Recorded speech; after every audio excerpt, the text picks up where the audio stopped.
So, as you can see from the title on this one, we're just going to dive into a little of relationship advice today. And this is specifically, again, aimed at the guys. Because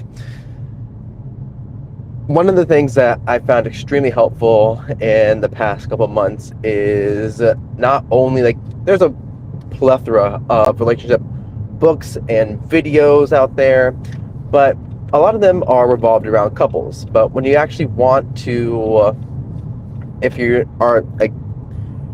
want to actively find something that speaks in your tone of voice that you understand a lot easier, I've found that to be a lot harder to come across. And so I recently found a book called Why Your Marriage Fails, or Why Marriages Fail. And the author itself does a fantastic job of kind of really diving into what made his marriage fail originally. And as I read through the book, I realized that there's so many of those same exact mistakes that I am making in my marriage. And I've only been married for a little bit over a year now. My wife and I, we have been together since high school, on and off, just throughout a couple seasons here and there. But for the most part, we've been high school sweethearts. Now, the thing that I really needed to understand and learn in this past year has been the idea of validating emotions while also not running away from your own. This is something that I still struggle with to an insane degree, or at least what feels to me like an insane degree. But it's also one of the most important things that you can do to save your marriage, to save your relationships. And I don't just mean your romantic ones, but just relationships in general, is understand the impact that someone else's emotions have on you and what yours have on someone else. Now, for myself, I constantly have this desire to intellectualize and explain and reason with the emotions that pop up. And sometimes that's okay. I put that as a sometimes that's okay because distinctly, whenever my wife and I would be having an argument or a discussion that gets slightly emotional or that we're getting more tense, I will naturally want to explain and describe. And hello there, person popped up in chat. How you doing? I'm just explaining a little bit of the emotional importance of understanding and not over explaining or explaining away someone's emotions. Because within the book of Why Marriages End, the author kind of explains there's the difference between understanding your emotions and then trying to explain or over explain your emotions to someone else. Because you might feel one way about a certain matter.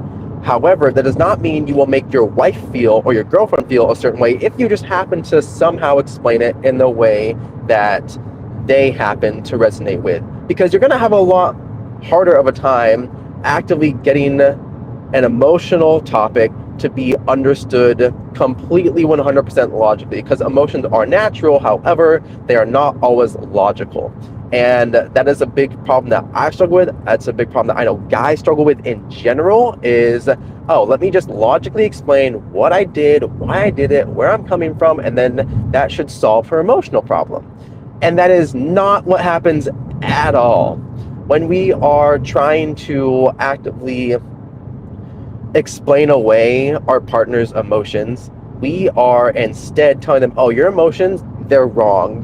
You're crazy on this front. You should see it from my point of view, because if you do that, you won't feel upset anymore. You won't feel angry anymore that I ended up working late an hour or two because I never communicated that. Or you won't feel bad because I had to push back our date because I forgot. It's if we try to explain logically all these emotional problems that we don't have the courage to really come to terms with, then we're not going to actively allow our spouse, our partner, to feel emotionally safe with us.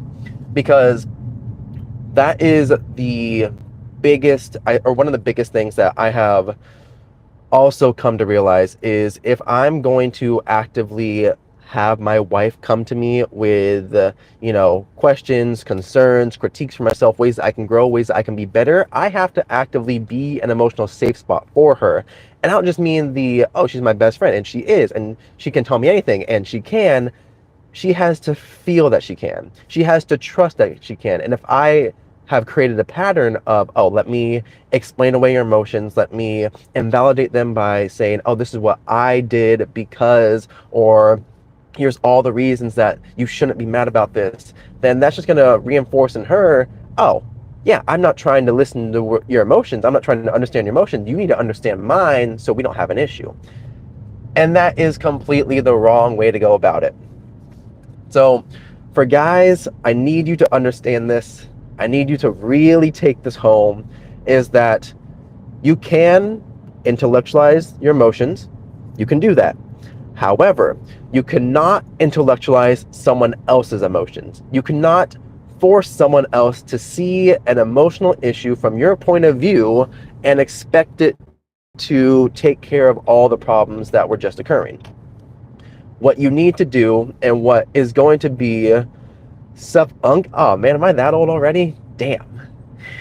But but what a guy has to do to really create a healthy relationship, or to maintain a healthy one with your girlfriend, with your wife, is that you need to give them space to actively express their emotions and not invalidate it, not try to explain it away.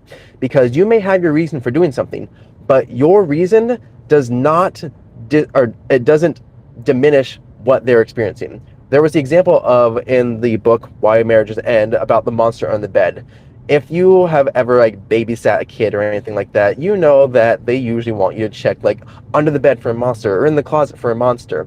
And you logically know there's no monster there. What's the issue? You have two options here. You can either tell that kid, hey, you're overreacting, there's no monster, you're crazy, go to sleep. Or you can say, hey, I recognize that right now you're feeling scared, you're a little bit anxious about maybe the dark. Let me check just to make sure that I'm meeting your emotional need, even though you logically know that there's no monster there. But that kid doesn't realize that. That kid is still experiencing the emotional fear, the emotional anxiety. And if you tell them in frustration, okay, you're overreacting, get over it, that kid's just going to learn that, oh, I can't be emotionally safe with you.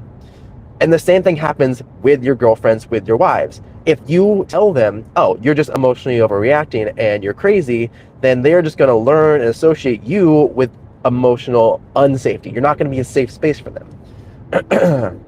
So you have to realize what you say and what you do doesn't necessarily reflect the subjective emotional reality that your partner is going through. And this is, again, something that I have done so often, so much, that it's been a constant issue that we just hadn't realized before we got to put the words to it of, oh, I have invalidated my wife's emotions more times than I have validated them. I have, so you're saying that we should treat women like kids? No, that is not what I'm saying. I'm saying the active point of it is the emotional reality someone experiences will be 100% different from yours, but it can still be 100% valid. Not all the time, not every time, because again, using the monster on the bed example, the kid's still experiencing fear. And at the same time, that means you should at least recognize that and help calm them down, even if the reality, or the objective reality, isn't the same. And with issues that we might have with our wives, or problems that we might be going through, there's usually the desire for us to explain away the emotions, and it doesn't work that way, because their emotional reality paints their objective reality.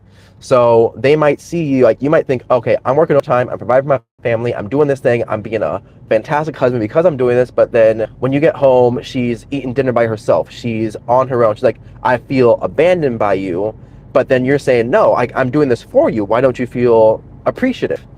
But because the subjective emotional reality is different and the reasoning is different, you still have to understand where she's coming from. You still have to understand, oh, this is what I'm doing, however, it's not translating emotional need that she has, not meeting the emotional desire that she has. And again, this is something that I've done so often where like I will like leave out details because I'm like, oh, she doesn't need to know this. She doesn't need to worry about this. And then in turn, my wife's like, hey, you're completely leaving me out of the conversation. And I was like, no, I thought I was helping the conversation by, just doing the thing. She's like, no, while that's helping her feel like I want her to be my partner, that I want her part of the team. And yeah, it can be a bit of work in trying to rewrite how we think about this. It can be a bit of work in trying to understand your partner's, to fully understand them. I don't fully understand my wife's emotions all the time, and I don't expect myself to. I don't hold myself to that standard. But I do hold myself to the standard of I need to get curious. I need to ask questions, which is hard in and of itself to say, oh, I need to ask why this emotion is popping up. I need to figure out what I did, how I can do things differently, and I need to get curious about it. And half the time, I don't even think to ask the question, which is also extremely frustrating, especially for my wife, as she is wanting that sense of connection, as she wants me to say, okay, here's what's going on. So at the end of the day, what we have to do is we have to, one, not explain away someone else's emotions. We can't do that. We have to understand that the subjective reality of our partner's emotions is going to paint the reality that they actively live in, and we have to get curious. We have to ask questions, because if we ask questions, then that makes it so much easier for us to understand what's actually going on. But that's just the morning relationship advice I have for you guys. I'm going to kind of probably do a little bit of series on this one. So keeping everything simple, have an amazing day, you amazing people. Make sure you go out there and do great things. I will see you all in the next live stream, which will probably take place later on this afternoon, but y'all have a good day. I'll see you later.